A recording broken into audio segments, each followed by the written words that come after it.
أشهد أن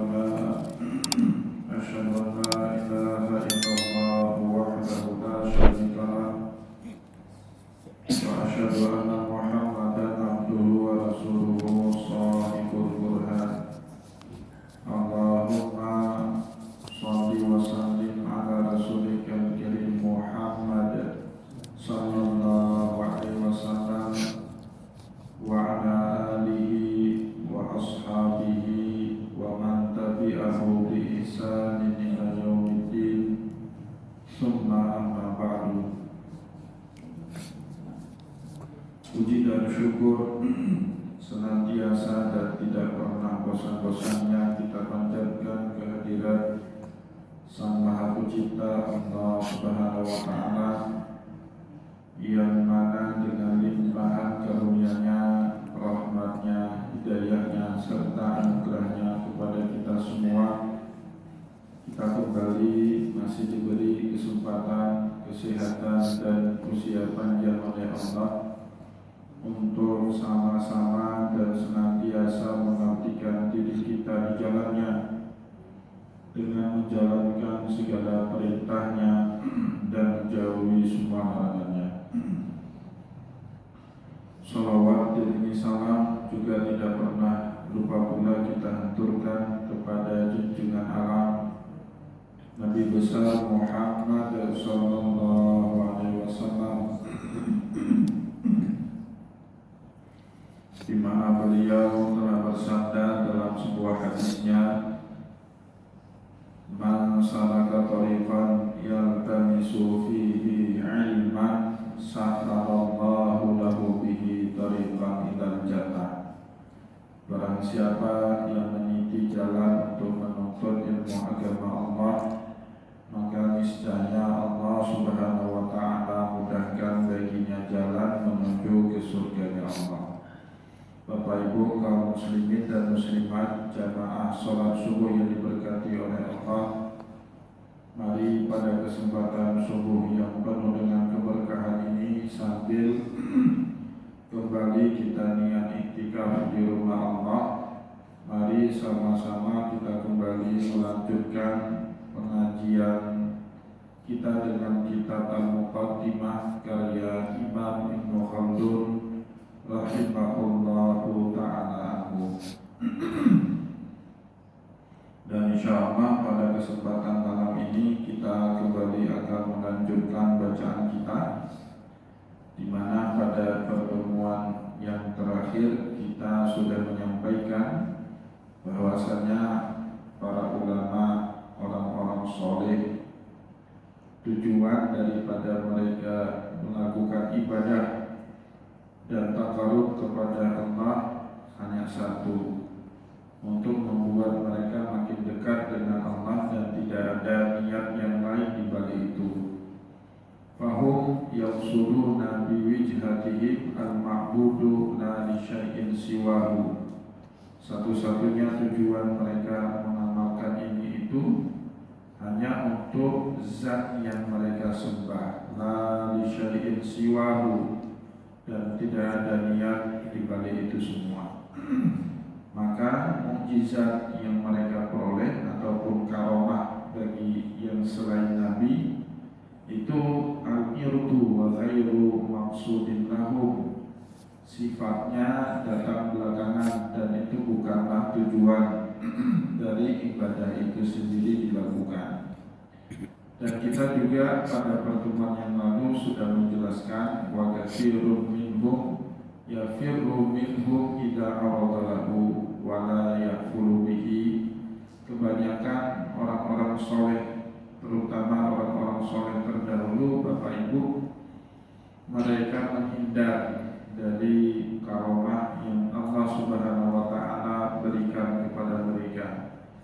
Bahkan mereka tidak ada satupun yang berbangga di hadapan umatnya, di hadapan jamaahnya dengan karomah yang mereka miliki, seperti yang contoh kita sampaikan pada pertemuan yang lalu, bagaimana kusarnya seorang Imam Abu Hanifah saat dianugerahi oleh Allah Subhanahu wa Ta'ala karomah bisa melihat dosa apapun atau perbuatan apapun yang dilakukan oleh seorang muslim melalui tetesan air wudhu yang keluar dari al-jawari, dari seluruh anggota wudhu yang ia basuh, sampai keluar dosa-dosa itu dari tetesan kuku yang keluar dari air wudhu dari tubuhnya.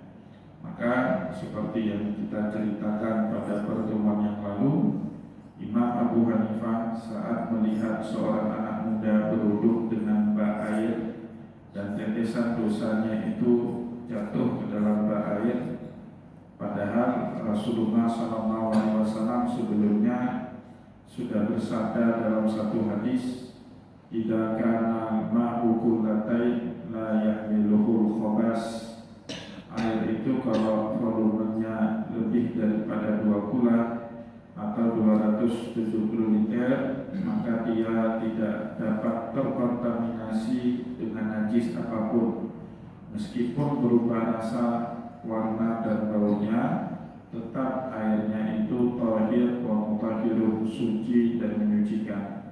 Tapi dengan mukjizat itulah kemudian Abu Hanifah mengubah fatwanya. Dengan karomah itu Imam Abu Hanifah berbeda sendiri dengan 3 jumhur ulama yang lain. Kalau 3 jumhur ulama yang lain air 2 kula masih bisa dipakai untuk berwudu, Imam Abu Hanifah tidak bisa, karena beliau melihat langsung dengan mata kepala beliau bagaimana dosa orang yang berwudu itu keluar dengan setiap tetesan air wudhu yang keluar pada saat ia berwudhu. Ya, maka di dalam fikih mazhab Hanafi tidak boleh Bapak Ibu berwudhu dengan iftiraful yadi, dengan menggayung air menggunakan 2 telapak tangan, itu tidak boleh. Langsung airnya berubah menjadi ma'ul mutanajis, menjadi air najis. Kenapa beliau punya fatwa yang berbeda dengan jumhur ulama? Karena karomah.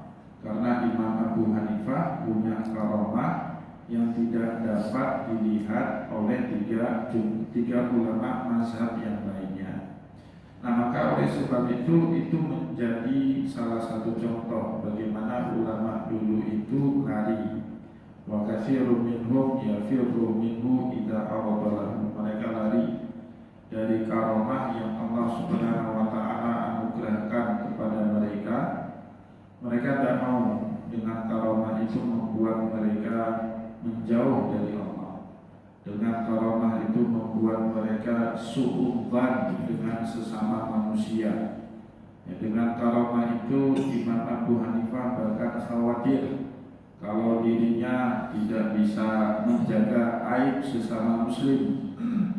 Padahal Rasulullah SAW sudah berkata dalam hadis, "Man sattara musliman sattarahullahu yaumal qiyamah." Barang siapa yang menutup aib saudara muslimnya di dunia, maka kelak Allah Subhanahu wa taala juga akan menutup aibnya di hari kiamat. Nah, untuk sebab itulah Imam Abu Hanifah kemudian mengajak minta kepada Allah agar karomahnya itu ditarik balik, agar Allah Subhanahu wa taala menghilangkan kemampuan beliau melihat perbuatan apa saja yang dilakukan oleh seseorang saat dia berwudu, ya. Wala yafalulahu, bahkan sama sekali tidak pernah itu dibangga-banggakan, menjadi cerita yang dibanggakan. Maka bisa kita pastikan Bapak Ibu, kalau ada orang yang berkata ini itu di hadapan banyak orang, pasti itu bukan karomah dalam makna yang sesungguhnya seperti yang dipahami oleh jumhur ulama. Wa husulu dzalika lahum ma'rufun. Kejadian atau terjadinya karomah di dalam kehidupan orang soleh itu suatu hal yang ma'ruf, suatu hal yang tidak bisa kita ingkari, ya. Jadi sepakat para ulama adanya karomah itu bagi orang-orang soleh, bagi nabi namanya mukjizat, bagi orang-orang soleh namanya karamah. Wa yusammuna ma yaqa'alahu minal ghaibi wal hadithi ala khawatiri wa firasatan wa kasyafan. Bahkan di dalam literatur kita, para ulama menyebut 3 perkara atau 3 istilah terhadap kemampuan orang-orang soleh. Ma yaqa'alahu minal ghaibi wal hadis, kemampuan mereka melihat perkara-perkara gaib dan mampu berbicara memprediksi masa depan. Itu di dalam literatur para ulama ada 3 istilah yang sering digunakan secara silih berganti. Ada kadang-kadang kita menyebutnya dengan istilah khawatir, jamak dari khawatirah. Secara bahasa khawatirah atau khawatir maknanya lintasan-lintasan pikiran yang masuk di dalam benak orang soleh. Atau kadang-kadang juga itu disebut dengan istilah firasat. Kita sering menyebutnya dari bahasa Indonesia firasat, ya. Dan itu bahkan Rasulullah SAW katakan sendiri di dalam sebuah hadis, ittaqu firasatal mu'minin, takutlah kalian kepada Allah dengan firasat seorang mukmin yang soleh. Fa innahu yara binurillah, karena seorang mukmin yang soleh itu selalu memandang masalah dengan pancaran hidayahnya Allah Subhanahu wa Ta'ala. Kenapa kita Bapak Ibu kalau ada masalah disuruh datangi orang alim, orang soleh, tanya, tukar pikiran dengan mereka, yaitu yang disebut dengan musyawarah. Karena memang ada anjuran itu dari Rasulullah di dalam hadis tadi, ya, ittaqu firasatal mu'min, takutlah kalian dengan firasat seorang mukmin yang soleh. Karena tadi seorang mukmin yang soleh itu bisa melihat apa yang tidak bisa kita lihat di masa yang akan datang. Apakah yang kita rencanakan ini baik atau tidak, atau yang ingin kita lakukan ini belum tentu sukses, ataupun bisa kebalikannya, bisa gagal. Yang minimal kita dapat bimbingan dari mereka orang-orang yang soleh. Apalagi musyawarah itu memang disuruh di dalam agama, ya. Rasulullah SAW selalu mengajak para sahabatnya bermusyawarah sebelum beliau mengambil satu keputusan strategis, suatu kebijakan yang berkaitan dengan hajat hidup orang banyak. Wa syawirhum fil amri wa amruhum syura bainahum. Bahkan Rasulullah juga berkata di dalam hadis yang lain, la khaba man istakhar wa la nadam man istasyar. Tidak akan pernah menyesal orang yang beristikharah sebelum mengambil satu keputusan, dan tidak pernah menyesal orang yang bermusyawarah sebelum mengambil satu kebijakan. Istikharah dengan Allah, musyawarah dengan sesama manusia. Nah, kemampuan itu di dalam literatur tasawuf disebut dengan 3 istilah, khawatir, firasat, wa kasyafan, atau juga disebut dengan kasyaf. Maka sebagian kitab menyebut ilmu itu dengan ilmu kasyaf, kemampuan membaca, kemampuan menerawang, kemampuan melihat perkara-perkara gaib, peristiwa-peristiwa sulit, tentu dengan bimbingan ilmu dari Allah Subhanahu wa Ta'ala. Bapak Ibu kaum muslimin dan muslimat yang dimuliakan oleh Allah, saya sering mencontohkan peristiwa ini dengan karamahnya Syekh Mutawalli Sya'rawi. Syekh Mutawalli Sya'rawi itu salah satu ulama Mesir yang sangat terpandang, yang sangat terkenal.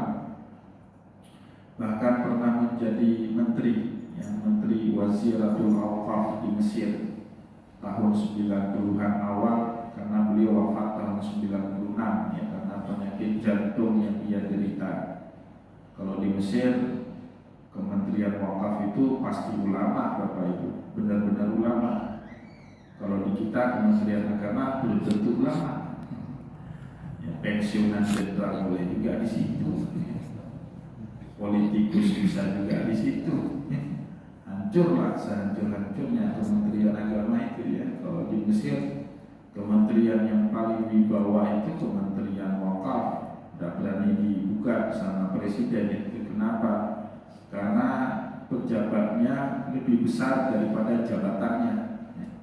Ulama-ulama besar yang orangnya, yang kapasitasnya lebih besar daripada jabatannya. Ada orang dibesarkan dengan jabatan, tapi ada orang, Bapak Ibu, dia sudah besar sebelum dia duduk di dalam jabatan itu. Nah, itu salah satunya Syekh Mutawalli Sya'rawi. Beliau pernah menjadi Menteri Wakafnya Mesir di tahun 90-an awalnya. Beliau menderita sakit jantung kronis, harus berobat.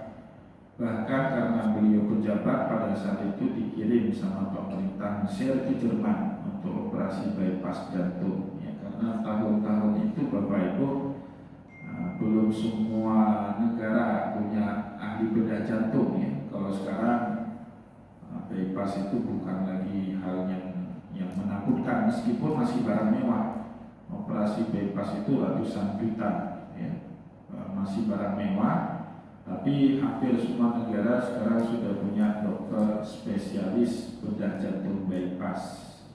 Kalau Indonesia cuma satu itu yang bisa lakukan di harapan kita, yang harus seluruh dari Sabang sampai Maroke kalau mau bypass itu wajib di harapan kita. Ya, dulu tidak seperti sekarang, Bapak tahun 90-an itu Mesir bahkan Indonesia pun belum punya ahli-ahli jantung yang bisa melakukan operasi bypass. Maka berangkatlah beliau ke Jerman. Berangkat ke Jerman, sebelum naik ke meja operasi ada 2 orang wanita yang merebut bayi laki-laki. Ada 2 orang wanita yang baru melahirkan. Biasanya kan kalau di rumah sakit di Eropa, bayi-bayi itu yang baru dilahirkan langsung dimasukkan ke ruang inkubasi anak ya, dipisah dengan ibunya. Nah, kemudian masing-masing ibu merasa dia melahirkan bayi laki-laki. Baik ibu A maupun ibu B merasa bayi yang mereka lahirkan bayi laki-laki, bukan bayi perempuan. Rebutanlah antara ibu A dengan ibu B terhadap bayi laki-laki yang sama-sama mereka rebutkan. Nah, ini kemudian ditanyakan kepada Syekh Mutawalli Sya'rawi. Syekh Mutawalli Sya'rawi itu perintahkan kepada pihak rumah sakit untuk mengambil ASI ibu A, ASI dari ibu B, disuruh teliti ke lab. Nah, ibu yang punya kandungan gizi di dalam ASI-nya yang paling banyak, itulah ibu yang punya bayi laki-laki. Sedangkan ibu yang kandungan gizi di dalam ASI-nya lebih sedikit, ibu itu punyanya bayi perempuan, bukan bayi laki-laki. Diteliti Bapak Ibu, dicocok-cocokkan kemudian dengan DNA dari 2 bayi yang diperebutkan itu, ternyata betul ibu yang punya kandungan gizi di dalam ASI-nya lebih banyak, identik DNA-nya dengan bayi laki-laki yang baru dilahirkan. Sedangkan ibu yang melahirkan bayi perempuan kandungan gizi di dalam ASI-nya lebih sedikit dan DNA-nya identik dengan bayi perempuan yang baru dilahirkan. Jadi Bapak Ibu yang dimuliakan oleh Allah, kagetlah para dokter-dokter di Jerman itu kenapa Syekh Mutawalli Sya'rawi bisa memahami hal tersebut, padahal beliau tidak pernah belajar tentang dunia medis atau dunia DNA atau dunia embriologi. Maka beliau menjawab, entah kenapa terlintas di dalam pikiranku ayat atau firman Allah di dalam ayat faraid, ayat warisan. Di dalam warisan itu Bapak Ibu, lidzakari mislu hadzil unsayain, bagian laki-laki 2 lebih banyak dibandingkan 2 perempuan. Ternyata itu sudah Allah terapkan juga dalam ASI yang dibutuhkan oleh bayi laki-laki. Kandungan gizi yang dibutuhkan oleh bayi laki-laki 2 kali lebih banyak dibandingkan kandungan gizi yang dibutuhkan oleh bayi perempuan, ya. Dan itu akhirnya membuat banyak dokter di Jerman menolak masuk ke dalam agama Islamnya. Kenapa Imam Tawali Sya'rawi bisa melakukan itu? Itu yang disebut dengan khawatir, firasat, atau juga kasyaf, ya, di dalam ilmu tasawuf. Wa ma yaqadahu min at-tasarrufi karamatan. Adapun yang dilakukan oleh mereka dan terjadi kejadian itu disebut dengan karamah. Kalau kemampuan melihat, membaca peristiwa itu disebut dengan firasat atau khawatir atau kasyaf. Adapun perilaku mereka yang di luar kemampuan orang banyak untuk melakukan hal tersebut itu disebut di dalam ilmu tasawuf dengan karamah. Jadi karamah pada perbuatan, sedangkan kasyaf, firasat ataupun khawatir pada kemampuan melihat atau pada kemampuan memandang, ya. Misalnya Ashabul Kahfi, Bapak Ibu, tidur 309 tahun di dalam gua, itu karamah. Karena Ashabul Kahfi itu bukanlah nabi dan juga bukan rasulnya Allah, ya. Mereka cuma disebut dengan hamba soleh, ya, hamba soleh. Innahum fityatun amanu bi rabbihim, kata Allah di dalam surat Kahfi itu saat memperkenalkan Ashabul Kahfi itu siapa sebenarnya. Allah cuma menyebut dengan istilah innahum fityatun amanu bi rabbihim. Mereka adalah sekelompok anak muda yang beriman kepada Tuhannya mereka, wazidnahum huda, dan kami tambahkan petunjuk dan hidayah kepada mereka. Maka anak-anak muda yang mau beriman dan bertakwa kepada Allah di masa mudanya itu jauh lebih hebat dibandingkan orang tua yang baru taat dan soleh sama Allah. Orang tua udah taat itu memang suatu yang patut Bapak Ibu. Bahkan kalau ada orang tua nakal itu perlu dicubit. Kalau ada orang tua masih nakal itu tidak wajar sama sekali. Ya, tapi kalau ada anak muda di masa mudanya sudah taat, itu Allah apresiasi. Maka Ashabul Kahfi itu diapresiasi sama Allah. Innahum fityatun amanu bi rabbihim wazidnahum huda. Mereka beriman kepada Allah itu penuh tantangan, penuh resiko, Bapak Ibu. Beda dengan kita sekarang beriman, tidak ada tantangan, tidak ada resiko. Untuk menyelamatkan iman mereka dari kesewenangan penguasa di zaman itu, mereka melarikan diri. Larinya mereka Bapak Ibu bukan cari suaka politik, exile ke luar negeri atau ke negeri seberang, yang seperti orang-orang GAM dulu misalnya lari ke Malaysia, lari ke Swedia. Ashabul Kahfi itu nggak lari kemana-mana, di situ-situ juga. Nah, kemampuan mereka membaca tempat pelarian itu, kalau kita pakai ilmu ini tadi, itu namanya khawatir atau firasat atau kasyafan. Kata Allah dalam Al-Quran, fa'u ilal kahfi yanshur lakum rabbukum birahmatihi wa yuhayyi lakum min amrikum rasyada. Pergi kalian ke gua, fa'u ilal kahfi. Jadi perginya mereka ke gua itu diberikan lintasan pikiran atau ilham sama Allah Subhanahu wa taala agar sembunyinya itu di gua Kahfi saja. Nah, jangan di tempat lain. Fa'u ilal kahfi. Bapak Ibu yang dimuliakan oleh Allah, itu bimbingan dari Allah. Mereka membacanya dengan cahaya Allah. Mereka membacanya dengan ilmunya Allah. Maka mereka nggak cari daerah lain sebagai tempat pelarian. Carinya cuma di gua yang tidak jauh dari rumah mereka sendiri.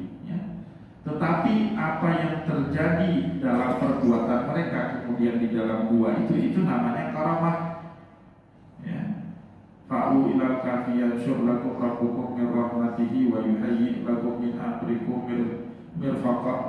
Dan kemudian kata Allah, walabisu fi kafihim salasami'atin sinina wasdadu tis'a.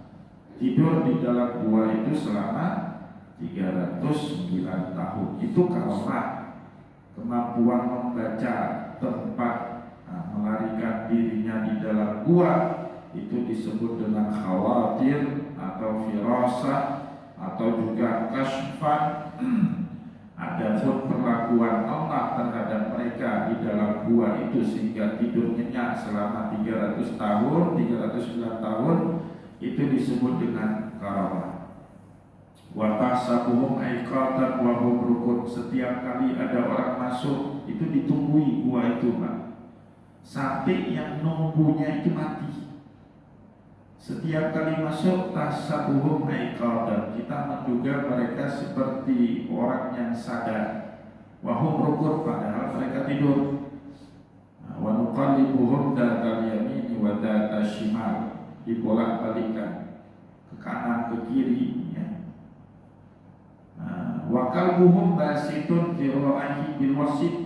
Dan anjingnya juga mengalami peristiwa yang sama. Anjing itu, Pak, kalau siaga dia duduk, kakinya itu terlentang dua di depan, ya, kaki depannya itu terlentang dua kayak sphinx. Bapak itu kalau pernah pergi ke Mesir, lihat ada singa bermuka manusia, namanya sphinx. Dia itu menjaga kuburan-kuburan para Fir'aun dalam keadaan siaga. Anjingnya dalam keadaan siaga, antara tidur dan terjaga. Maka kata Allah, lawit talakta minhum nawalaita walawit talakta alaihim nawalaita minhum firara walam lista minhum rubba. Siapapun yang masuk ke dalam gua melihat kejadian itu, pasti akan lari dan muncul perasaan takut, ya, seperti orang tidur dan orang mati, antara orang jaga dengan orang mati. Ya, Bapak Ibu kalau lihat orang mati takut enggak? Kalau lihat orang tidur, kalau ngorok ingin kita tampar. Coba orang mau tidur ngorok, karena aja kalau kita tampar. Tapi kalau lihat orang mati takut, ya. Padahal sama-sama tidur, ya.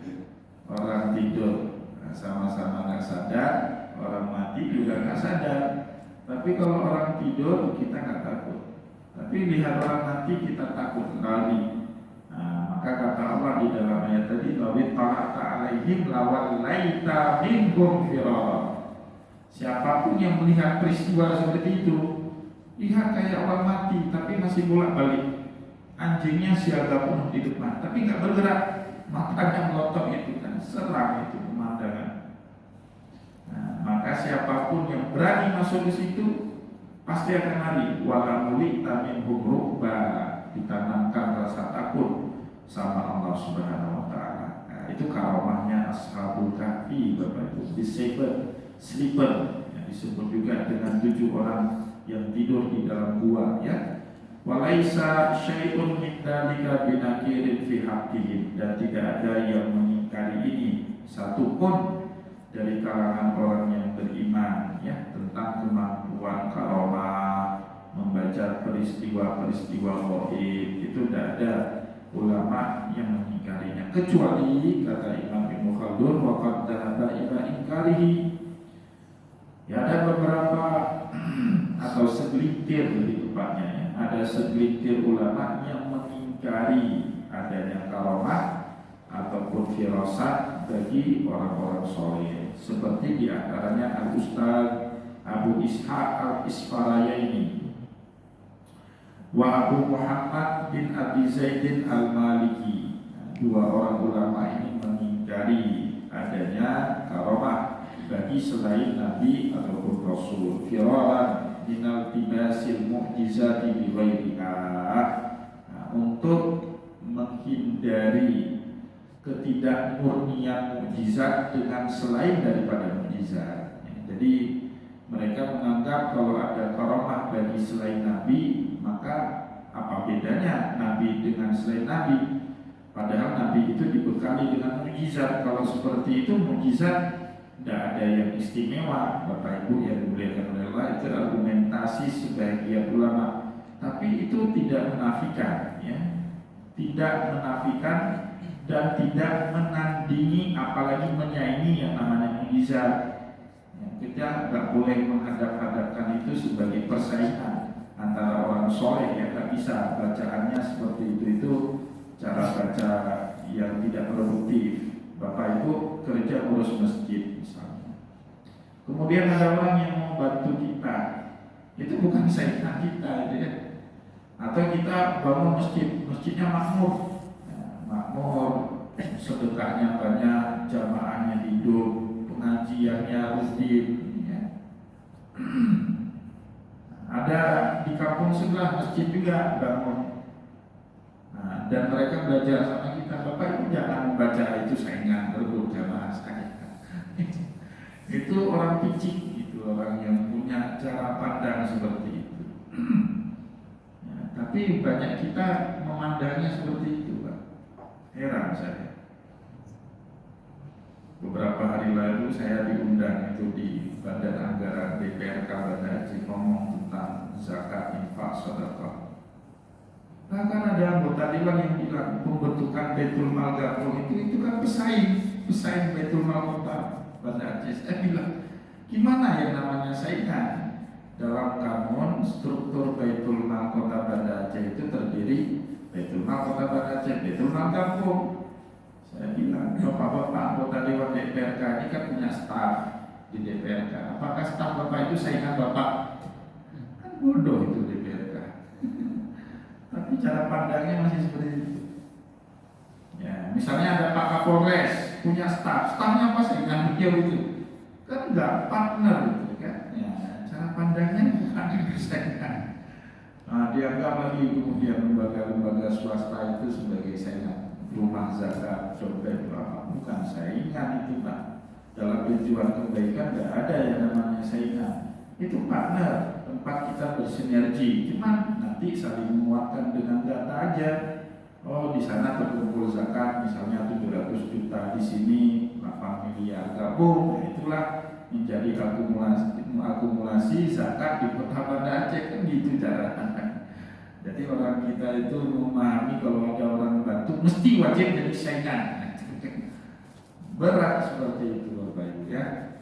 Nah, maka ketika ada ulama yang mengatakan tidak ada karomah bagi orang soleh karena itu tidak memurnikan mukjizat bagi Nabi, itu cara paham yang keliru kata Imam Ibnu Khaldun. Karena tidak mesti ketika orang punya suatu kemampuan, ketika ada orang yang juga punya kemampuan yang sama dengan kita, itu dikatakan sebagai saingan. Tidak selamanya seperti itu. Ini persis seperti ulama Wahabi, Bapak Ibu. Ulama Wahabi itu bilang ini, orang-orang jenggot panjang celana cingkrang itu, yang bisa lihat malaikat itu cuma Nabi. Nah, kalau manusia tidak mungkin lihat para malaikat. Dibantah oleh para ulama Ahlus Sunnah. Bahkan di dalam Al-Quran sendiri pun ada cerita, selain para nabi dan rasul, manusia biasa bisa ketemu, bertatap muka, berbincang-bincang, bercakap-cakap dengan para malaikat.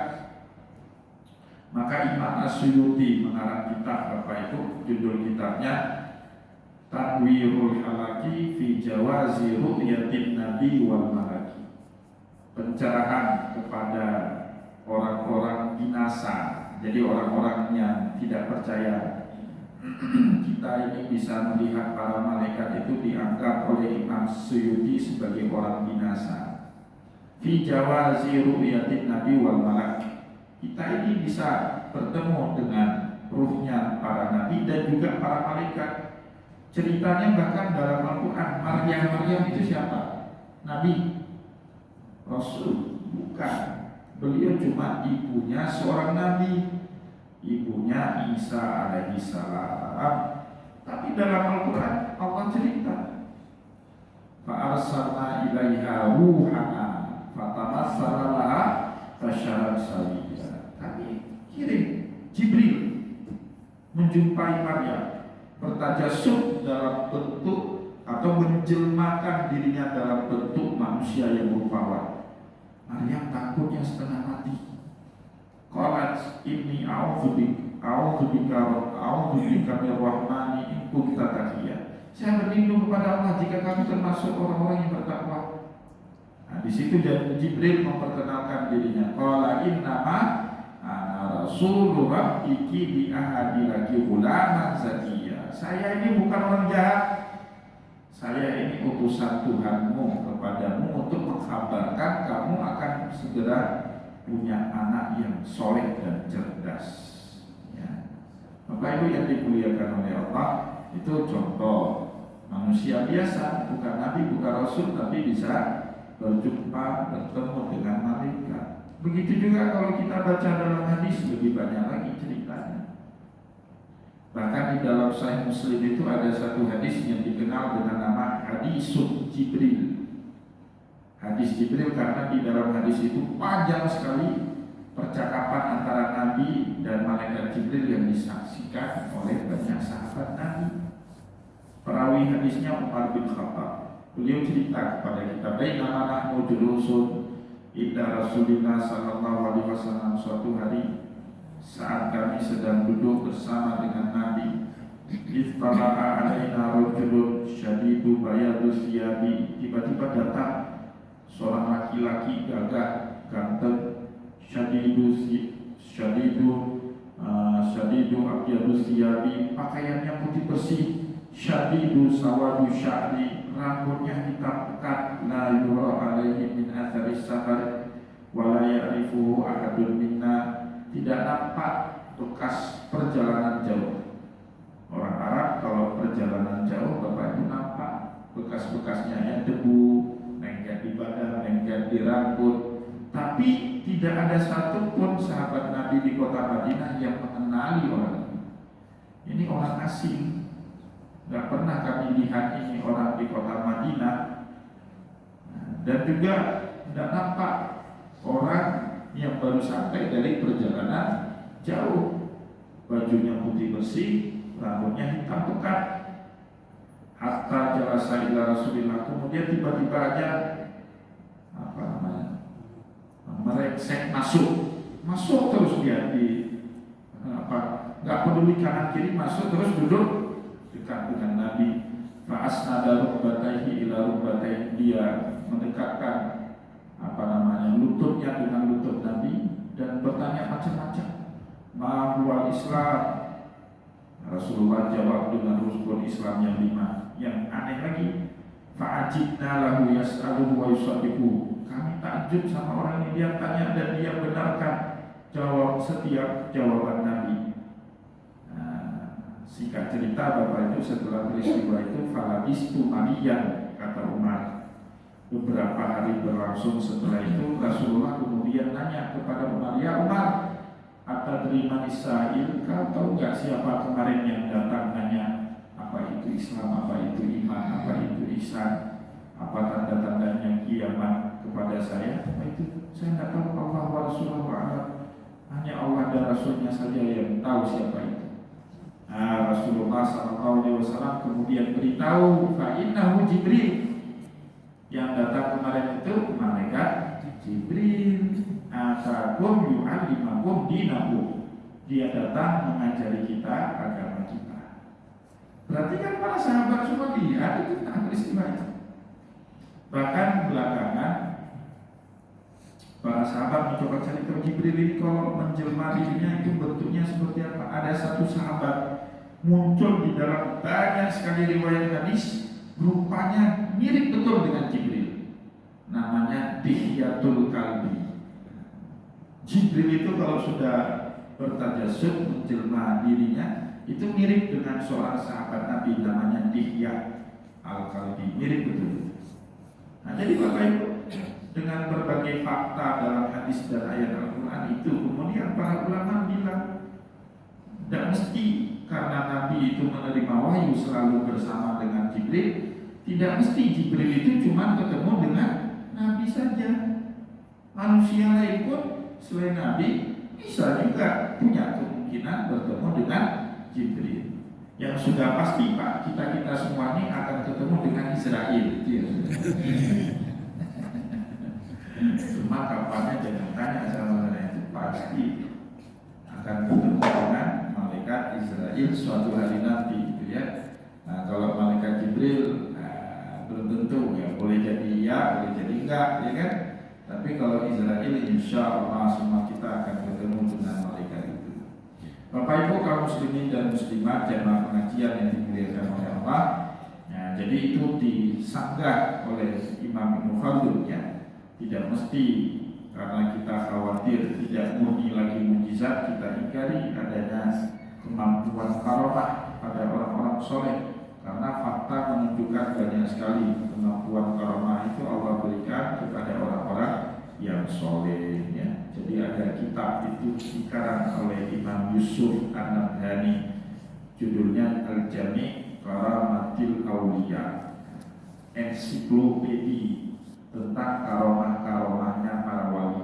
Di situ kitabnya tebal Bapak Ibu, jadi cerita tentang karomah-karomah semua di situ. Karomah yang valid ya, karomah yang muktabarah itu bisa Bapak Ibu baca di dalam kitab Jami' Al-Karamatul Auliya karangan Imam Yusuf An-Nabhani.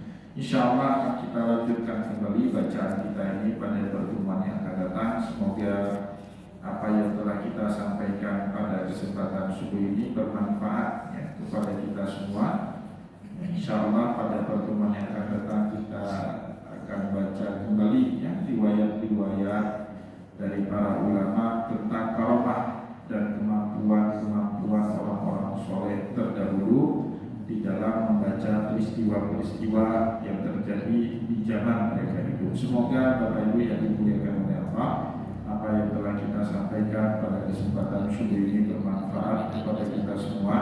Saya mohon maaf jika ada yang tidak berkenan. Wallahu muwaffiq ila aqwamit thoriq wa nasrul minallah wa karim.